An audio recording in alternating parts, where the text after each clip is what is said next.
నమస్తే, welcome to are voice. నేను journalist నవత.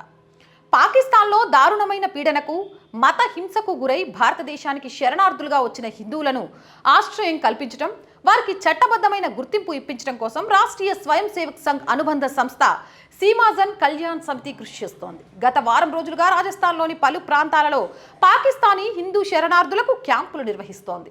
ఆ క్యాంపుల ద్వారా వారికి అర్హత సర్టిఫికెట్లు అందజేస్తున్నారు. పౌరసత్వ సవరణ చట్టం 2019 కింద భారత పౌరసత్వానికి దరఖాస్తు చేసుకోవడానికి ఆ అర్హత సర్టిఫికెట్లు అవసరం. సీమాజన్ కళ్యాణ్ సమితి ప్రస్తుతం పాకిస్తాన్ సరిహద్దు ప్రాంతాల్లో పనిచేస్తోంది. బాడ్మేర్, జైసల్మేర్, జోధాపూర్లలో నివసిస్తున్న 300కు పైగా శరణార్థులకు సహాయం అందజేసింది. శరణార్థులకు పౌరసత్వం కోసం కేంద్ర హోంశాఖ ఏర్పాటు చేసిన అధికారిక వెబ్సైట్లో వారి డాక్యుమెంట్లను అప్లోడ్ చేస్తోంది. సీమాజన్ కళ్యాణ్ సమితి కేంద్ర ప్రభుత్వం వద్ద రిజిస్టర్ అయిన సంస్థ కావడంతో శరణార్థులకు అర్హత సర్టిఫికెట్లు జారీ చేసేందుకు దానికి అధికారం ఉందని ఆ సంస్థ సభ్యుడు, అడ్వకేట్ అయిన విక్రమ్ సింగ్ రాజ్ పురోహిత్ వెల్లడించారు. ఆ సర్టిఫికెట్లను స్థానిక పూజారులు కూడా జారీ చేయవచ్చు. దరఖాస్తుదారులు హిందువులే అని వారు నిర్ధారణకు వచ్చిన తర్వాత పౌరసత్వానికి అర్హత ఉందని సర్టిఫై చేయగలరు. తద్వారా హిందూ శరణార్థులకు పౌరసత్వం పొందేందుకు వీలు కలుగుతుంది.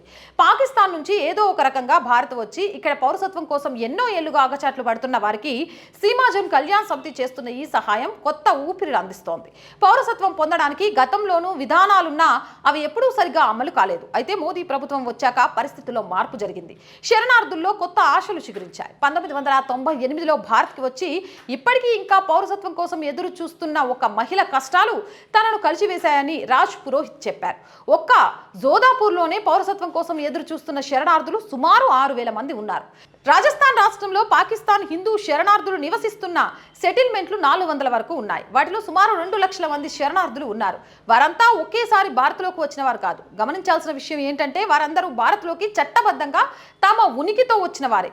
తీర్థయాత్రల కోసమో పర్యాటక వీసాల మీదనో వచ్చిన వారందరినీ 1955 నాటి పౌరసత్వ చట్టంలోని సెక్షన్లు 5, 6 కింద భారత్లో పౌరసత్వం పొందడానికి అర్హత ఉన్నవారే. ఇప్పుడు అమల్లోకి వచ్చిన పౌరసత్వ సవరణ చట్టం ఆ శరణార్థులందరికీ గొప్ప ఊరటనిచ్చింది. భారతీయ పౌరసత్వాన్ని పొందడానికి ఒక మెరుగైన దారిని చూపించింది. చట్టబద్ధమైన పద్ధతిలో భారత్లోకి శరణార్థులుగా ప్రవేశించిన వారికి పౌరసత్వం పొందడానికి అర్హత వ్యవధిని 12 ఏళ్ల నుంచి 5 ఏళ్లకు తగ్గించారు. అయితే ఇంకా కొన్ని సవాళ్లున్నాయి దీనికి సంబంధించి. ఉదాహరణకు పశ్చిమ బెంగాల్లోకి వచ్చిన మతువా తెగకు చెందిన హిందువులు బంగ్లాదేశ్ నుంచి 1971 యుద్ధ సమయంలో ఆ తర్వాత వలస వచ్చారు.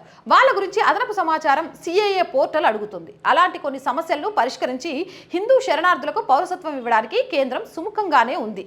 ఇక మొత్తానికి సిఏఏ అమలు వల్ల ఏం లాభం అనే వాళ్ళకు ఈ వీడియో చూస్తే అసలు ఎంతమందికి ఈరోజు భారత్ అండగా ఉంది, ఎంతమంది వివక్షతకు గురై వాళ్ళ ఉనికిని చాటుకోవడానికి ప్రయత్నం చేస్తున్న హిందువులు ఉన్నారు అనేది కళ్ళకు కట్టినట్టుగా కనిపిస్తుంది. ఈ వీడియోపై మీ అభిప్రాయం ఏంటి? కామెంట్ సెక్షన్లో తెలియజేయండి. మోర్ వీడియోస్ కోసం మన ఛానల్ వెంటనే సబ్స్క్రైబ్ చేయండి. ఈ వీడియో నచ్చిందా లైక్ చేయండి, షేర్ చేయండి.